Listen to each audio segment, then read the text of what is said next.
আপনার কি শুকনো কাশি বারবার হচ্ছে? রাতে কাশির কারণে ঘুম ভেঙে যাচ্ছে? আজকের এই ভিডিওতে আমরা জানাবো ডেকোনিল সিরাপ সম্পর্কে। এই সিরাপটি কিভাবে ব্যবহার করতে হয়, কিভাবে খেতে হয় সব কিছু জানাবো আজকের এই ভিডিওতে। তাই পুরো ভিডিওটি আমাদের সাথেই থাকুন এবং শেষ পর্যন্ত দেখতে থাকুন। প্রথমে ডেকোনিল সিরাপের পরিচয় সম্পর্কে জানব। ডেকোনিল কফ সিরাপে রয়েছে বিউটামিনের সাইটের 7.5 মিলিগ্রাম। এটি একটি কাশি কমানোর ঔষধ। এটি মস্তিষ্কের কাশি নিয়ন্ত্রণ কেন্দ্রের ওপর কাজ করে শুকনো বা বিরক্তিকর কাশি কমাতে সাহায্য করে। ডেকোনিল সিরাপটি উৎপাদন করেছে ওরিয়ন ফার্মাসিউটিক্যাল লিমিটেড এবং প্রতিটি সিরাপের বর্তমান বাজার মূল্য 80 টাকা। এই সিরাপটি কী কাজে ব্যবহার করা হয় এবার সে সম্পর্কে জানবো। এই সিরাপটি সাধারণত ডাক্তাররা শুকনো কাশি কমানোর জন্য দিয়ে থাকেন, এছাড়াও রাতে অতিরিক্ত কাশি সারার জন্য, এছাড়া ভাইরাসজনিত কাশির কারণে অস্বস্তি দূর করতে এবং চিকিৎসকের পরামর্শ অনুযায়ী কিছু ক্ষেত্রে অপারেশনের আগে বা পরে কাশি নিয়ন্ত্রণে।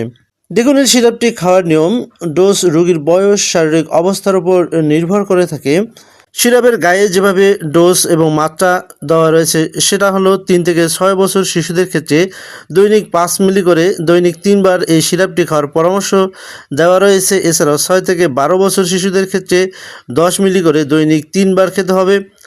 এছাড়াও 12 বছরের অধিক এবং পূর্ণবয়স্কদের ক্ষেত্রে 15 মিলি বা তার বেশি দৈনিক 2 থেকে 3 বার অথবা 4 বার পর্যন্ত এই সিরাপটি খাওয়ার পরামর্শ দিয়ে থাকেন ডাক্তাররা।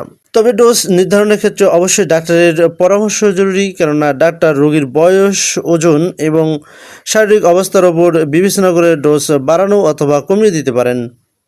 সম্ভাব্য পার্শ্ব প্রতিক্রিয়া, সব ওষুধের মতো এটিতেও কিছু পার্শ্ব প্রতিক্রিয়া থাকতে পারে, যেমন হালকা মাথা ঘোরা, বমি বমি ভাব, পেটে অস্বস্তি, তঞ্জা ভাব। খুব কম ক্ষেত্রে অ্যালার্জির প্রতিক্রিয়া দেখা যেতে পারে। কারা কারা এই সিরাপটি খাওয়ার ব্যাপারে ডাক্তারের সাথে পরামর্শ করে নেবেন বা সতর্ক থাকবেন? গর্ভবতী বা স্তন্যদানকারী মা, ছোট শিশু যাদের এই ওষুধের উপাদানের প্রতি অ্যালার্জি রয়েছে তারা অবশ্যই সাবধানতার সহিত এই সিরাপটি ব্যবহার করবেন। এই সিরাপটির সংরক্ষণের পদ্ধতি হলো ঠান্ডা এবং শুষ্ক স্থানে রাখুন, সরাসরি রোদ থেকে দূরে রাখুন, শিশুদের নাগালের বাইরে সংরক্ষণ করুন, মেয়াদ শেষ হওয়ার পর ব্যবহার করা থেকে বিরত থাকুন। গুরুত্বপূর্ণ পরামর্শ: কাশি যদি 7 দিনের বেশি স্থায়ী হয় অথবা জ্বর, শ্বাসকষ্ট বা বুকে তীব্র ব্যথা থাকে তাহলে শুধু সিরাপের উপর নির্ভর না করে দ্রুত একজন চিকিৎসকের পরামর্শ নিন।